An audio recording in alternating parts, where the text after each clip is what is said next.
Hello, xin chào tất cả con vợ. Lại là anh tổng tài đây. Yeah. Các con vợ nhìn anh hôm nay thấy sao? Có trông bệnh không nhỉ? Anh 14 tháng rồi đó các con vợ.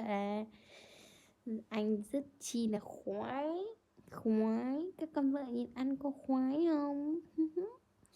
Anh khoái nhìn các con vợ lắm nhé. Yeah.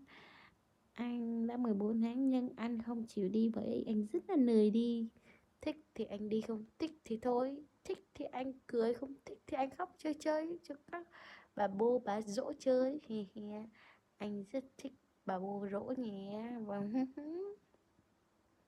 Các con vợ nhìn anh cười thấy thế nào nhở? Các con vợ có thích ngắm ăn không? Thích thì follow anh để xem những video anh làm trò cho các con vợ xem nhé. Mong được các con vợ theo dõi anh.